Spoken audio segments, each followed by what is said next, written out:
Welcome back and thank you for staying with us. We'll be diving right into our newspaper review, and first off we'll be starting with Daily Trust. Right in front, how 9 Ngige students died in auto crash. That's continued on pages 3 and 4 of the Daily Trust. At the top left, we have Nigerian soldiers still in Burkina Faso after forced landing, says Minister. That's on page 8 of the Daily Trust. PDP confirms death of Bayelsa Deputy Governor. That's on page 7 if you want more. Ambassadorial nomination, Oshomole Ndumi clashed during Omokri's screening. That's on page 14 of the Daily Trust. EFCC to arraign ex-minister Ngige Friday. That's on page 15 of the Daily Trust. Dangote launches 1 trillion naira education fund to support students. That's on page 24 if you want more. Man to die by hanging for killing employer. That's on page 21 of the Daily Trust. Budget delay impacting businesses, says experts. That's on pages 5 and 6 of the Daily Trust. Make sure you grab yourself a copy and stay informed.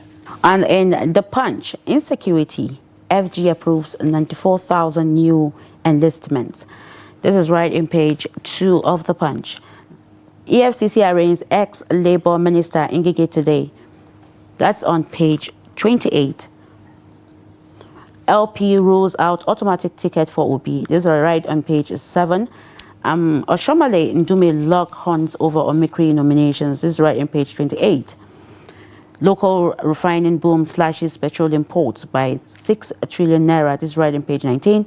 Fubara pushing rivers toward fresh crisis, says Speaker, right in page 2. Onyilola blames tinubu for PDP crisis. This is right on page 29. Ex-AGF, Madam spends 4th night with EFCC, right in page 29. And South governors, PDP mourned Bayelsa Deputy Governor's death. This is right also in page 29 of The Punch, and that is it for The Punch newspaper. And now joining us to review some of the headlines of the pages of today's national dailies is Programs Director, Daily Trust Foundation, Dr. Theophilus Abba. Thank you for joining us this morning. Once again, I'm with you. Good morning. Good morning, Mr. Abba. And let's look at Daily Trust. Right in front, a devastating news, how 9 Ngige students died in auto crash. And it seems like it was due to some sort of reckless driving by the driver of the bus trying to overtake and then coming back to his lane and was hit by a trailer. Well, that was very, very unfortunate, and I'm reading that story, I felt disheartened, because if you are a parent, you know, and you have your student, your children, or a son or a daughter who is maybe in his final year or his final year, you know, you are thinking that in the next 2 years, this young man or woman should graduate from the university and then maybe begin to live his life. Because for us, it's after the university education that you tend to begin to live, you know, and you expect that, oh, what's going to be the future of my son? Then suddenly you receive a phone call that he was involved in an accident.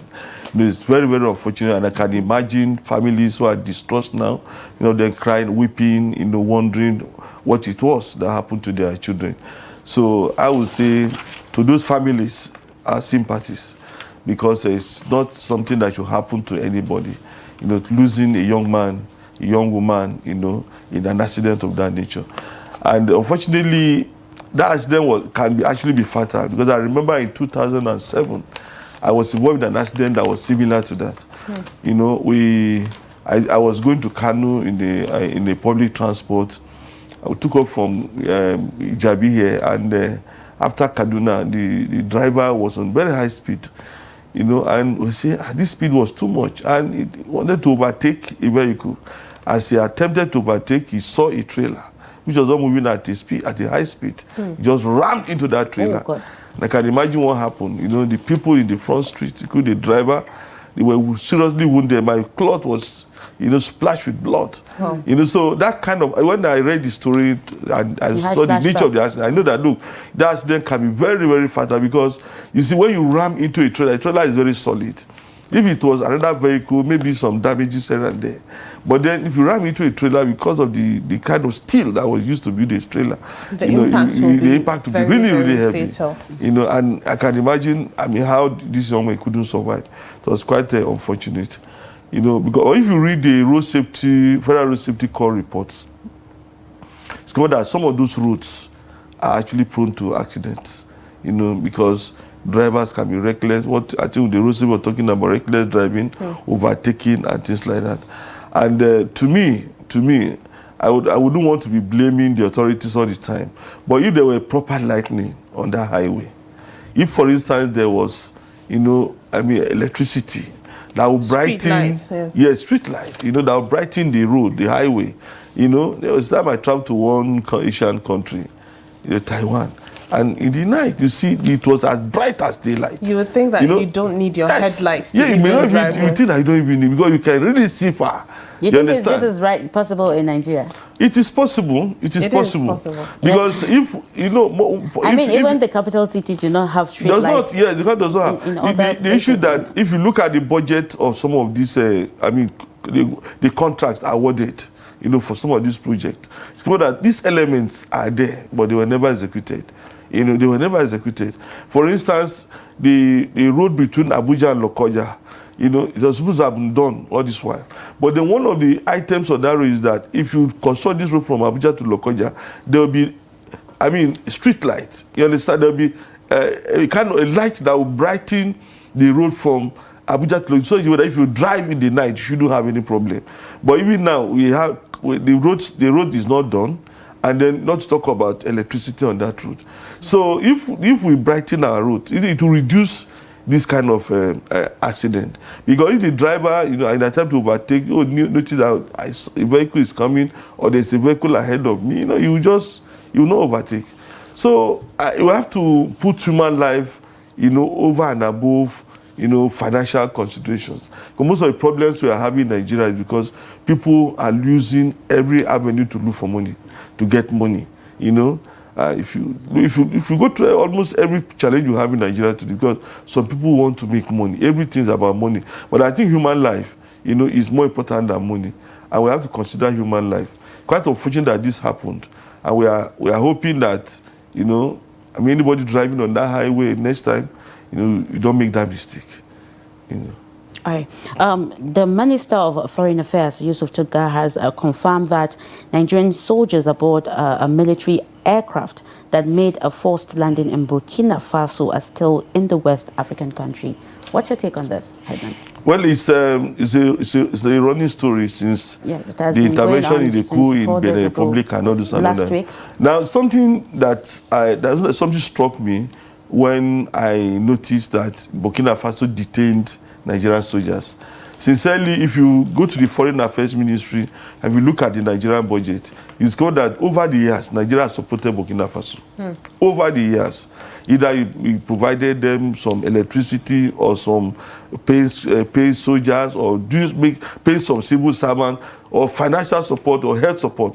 Nigeria has supported Burkina Faso over the years. So I expected that after Burkina Faso became a military, you know, instead of Nigeria to take a posture of enmity with Burkina Faso, they're supposed to be saying, okay, well, I know you are now running a military government, you're under ECOWAS, you cannot become a member, now there has to be a relationship. Because we're looking at this argument that the fact that you have a military government does not mean that they are your enemies. It's still a country in West Africa. So we expected that even in spite of the military coup in Burkina Faso, Nigeria should be able to have a bilateral relationship with Burkina Faso, such a way that this kind of thing will not happen. Because Burkina Faso is a small country that Nigeria has accepted over the years. This kind of hostility, to me, if there were a better relationship, better diplomatic relationship between Nigeria and Burkina Faso, in spite of the coup, it wouldn't have happened. You know, because we had argued that, look, yes, there was a coup in Mali, there was a coup in Niger Republic, there's a coup in Burkina Faso, but then establish bilateral relationship. Because if there's no crime in establishing bilateral relationship with any country that is ruled by the military. So I'm thinking that we should intensify diplomacy, and then after now, we should allow these guys they must realize that we are not enemies. We are all Africans. And the objective we have is to ensure that Africans live a good life. So there has to be better relations with even this country. Any other country that will become a military rule in some other time, there shouldn't be any barrier. You know, the diplomatic relationship should not be as well affected. If you look at China China relates with, whether it's a military government, a communist government, a capitalist government, China relates with everybody. So China will not say, oh, because this government is run by a communist, I will not relate with that country. China relating with Nigeria, relating with Mali, relating with Niger Republic, relating with Burkina Faso. China relating with almost every country in Africa, regardless of their political leaning. So I think that even though our value is democratic, we must also learn to relate with people. Not to create a kind of enmity, to make them, to maltreat our soldiers the way they are doing right now. All right, Dr. Abba, let's look at this headline. EFCC to arraign ex-minister Chris Ngige.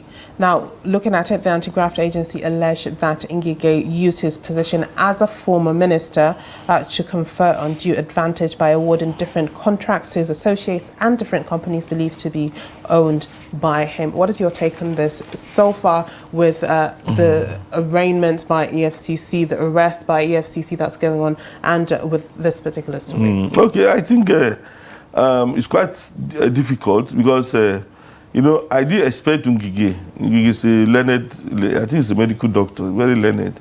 There's what we call conflict of interest. If you are a political office holder and you are completing your code of conduct form, one of the things that you are warned against is using your position, to award contract to yourself or to your family members. That's what we call conflict of interest. You can't say, okay, this contract is XYZ Limited, but then who are the directors, who are the guys that have interest in this organization? They are your family members, your children, your in-laws, and all those. Those ones are against the law. And I think we ought to be aware of those things. And I think almost every other minister, any other person in government who has been arraigned by the EFCC had the same problem. And I don't know why they didn't learn, nobody learns his lessons, But we expect that maybe EFCC has done very good investigation, because what we keep saying is that before you arrest anyone, before you arraign anyone in the court of law, you do a thorough investigation. You shouldn't get to the court and the judge will say, oh, the evidence you have is not genuine. The evidence you have is not strong. You don't have the kind of witnesses. Because for you to arraign anyone in court, you need some witnesses who will say, yes, I know he sent me to do this. I'm aware that he runs so and so account. I'm aware that his family member is... evidence. There has to be concrete evidence. Yeah. So, and there have to be witnesses who can, that you have confidence in, who will go to court and not waver. At times you get to court and witnesses will start wavering and say, what did the EFCC do? This is that they didn't really do their groundwork before they drag these guys to court, So I said that EFCC will do is you do a thorough job before they take this case to court. All right, in 2 minutes, the bold headline on the front pages of the Punch says, insecurity, FG approves 94,000 new enlistments. So what's your take? And maybe enlistment into the police, maybe civil defense. Of course, public, police said to take 50,000. Ministry fast tracks 30,000 paramilitary enlistments. Army eyes 14,000 fresh soldiers. Yes, actually, I've advocated that we need to wet the country with security operatives. We really need to wet them because the advantage that the bandits and the terrorists have is that they take charge of areas that they call ungovernable space. When you say a space ungovernable, it means that there are no security men there. You don't have the presence of the police, don't have the presence of the army, don't have the presence of the civil defense. And so they go there, they post levy on people, they even flog them. There was one video I was watching. The man was saying, no, everybody here, you must obey us. So they flog people.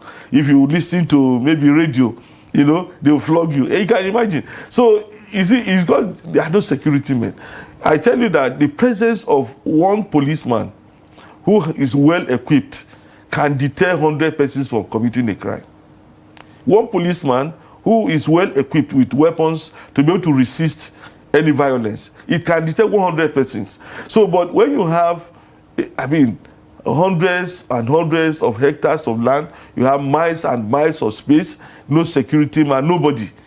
And people live in those areas. Yeah, these guys will go there and do whatever they want to do. So I think I support, what is happening, because we had advocated that we need to recruit people. not just at the national, but even at the grassroots level, and also equip them.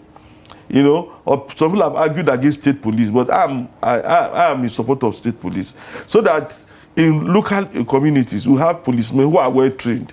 The important thing in policing is the training to be able to gather intelligence, training to know the importance of the job you do as a police officer. You know, not training for you to know the opportunities that are available for, to you. Some people say, oh, if I'm a police officer, well, I can collect bribe from people. But then there's the kind of trade that we're able to know that the community depends on you, that society depends on your work as a police officer. So that kind of training should be given to them so that they can look beyond what they get on the job. All right. Well, thank you very much, Dr. Theophilus Abba, for always, reviewing the front pages of our national dailies very aptly. Thank you very much. Absolutely. Thank you. That is all we have this morning on Daybreak. Thank you to all that called in. Thank you to our guests that contributed so much to this show. Make sure you tune in tomorrow morning at 8 a.m. so you don't miss out on Daybreak Extra. I'm Hawa Ademikiawa. Have a wonderful day ahead. And I am Maria Medris. Have a very beautiful day ahead.